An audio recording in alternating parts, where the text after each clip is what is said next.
Njira ya chilezi ya kapilisi kakang'onoko. Malonje mwalandiridwa ku maphunziro ya chilezi kupyolera mzithunzi. Muzithunzizi ndizakuphunzitsani njira ya chilezi kupyolera mkapilisi kakang'onoko. Iyi ndi pilisi yochepa yomwe ili ndi mphamvu zoletsa thupi kumbali imodzi. Kapilisi kasiyana ndi kapilisi kacha kakakulu kapena kuti pilisi yayikulu ya chilezi. Njira ya kapilisi ingagwiritsidwe ntchito ndi mayi woyamwitsa amene sangagwiritse ntchito njira zina za chilezi. Kapilisi katha kupangitsa kuti mayi asatenge pathupi malinga ngati kamwedwe kake ndi ka tsiku lililonse pa nthawi yake. Ngakhale kuti sikamagwira ntchito monga njira ya msingano, lupu ndi zinazi, ndi njira yoyenerera ku mayi woyamwitsa. Mayi afunika kuyamba njira ya kapilisi akangobereka mpaka na nyengo yonse yoyamwitsa.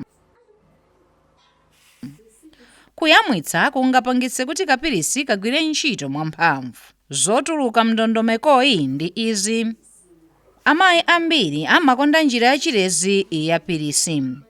Nzosatesa nkhawa ngati ndi mayi wayamba kuchita makamaka mapiriyodi kapena kuti kupita kumwezi mochepekera. Ngati mukumwa pilisi pa nthawi yomwe mukuyamwisa, simzachita kapena kuti kupita kumwezi mpang'ono konse. Zimatero ndiponso palibe vuto. Magazi kapena kuti mwazi sakuumbana mthupi. Njira ya chilezi ya kapilisi sibweretsa matenda ya kansa, zovuta pa ubereki kapena kusabereka. Mukangoleka kumwa pilisi mutha kutenga pathupi. Pafupifupi azimayi onse ndi ololedwa kutsatira njira ya kapilisi kameneka ngati chilezi. Azaumoyo azamfunsani mafunso kuti adziwe ngati mwayikidwa makamaka pa njira ya kapilisi kameneka kachilezi.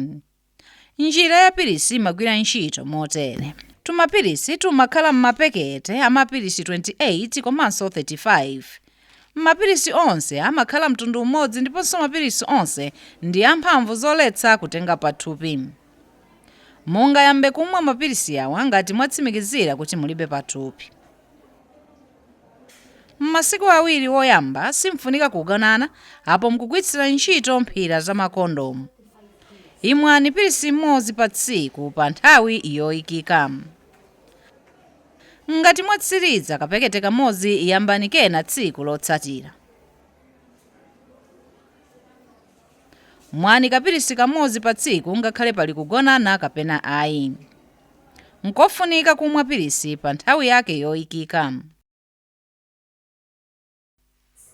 Ngati padutsa maola 3 osamwa kapilisi, mutha kutenga pathupi. Kuti msayiwale kumwa kapilisi, pangani ndondomeko ya tsiku ndi tsiku. Muthanso kuyika chikumbutso pa lamya ya m'manja kapena luso la makono la app.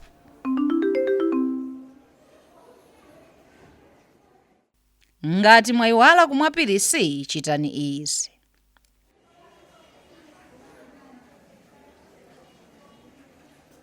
ngati papita maola 3 mtayiwala kumwa pilisi, mwani pilisi pa nthawi yomweyo. Mukatero mwani kapilisi kena pa nthawi yomwe mdayika. Mutha kumwa tumapilisi tiwiri ngati mdayiwala. Kwa masiku awiri musagonane, apo ayigwiritsani ntchito mphira za makondomu. Mutha kukhala nzizindikiro ngati munachedwa kumwa kapilisi. Ngati mnagonana masiku asanu, musadayiwale kumwa pilisi, mutha kutenga pathupi. Tero gwiritsirani njira zina za chilezi. Njira ya kapilisi imagwira ntchito ngati mwasiya kuyamwitsa. Mutha kusintha ndi kuyamba njira ina ya chilezi nthawi iliyonse. Tengani mapekete amapilisi wochuluka. Tenganinso mapekete amphira za makondomu ndi mapilisi kuti mdziteteze ku matenda akatengera. Bwererani ku chipatala ngati mwayamba kumwa kapekete kothera. Sungani mfundo izi: kapirisika kafuna kamwedwe ka nthawi yoyikidwa masiku onse. Palibe vuto kumwa pamene mukuchita piriyodi kapena kupita kumwezi. Kuyamwitsa kumapangisa kuti kapirisi kagwire ntchito mwamphamvu. Phunzirani zambiri pa chilezi kotero kuti mukhale wozindikira komanso kuti mutenge pathupi pa nthawi imene inuyo mukufuna. Ndinu woyenerera.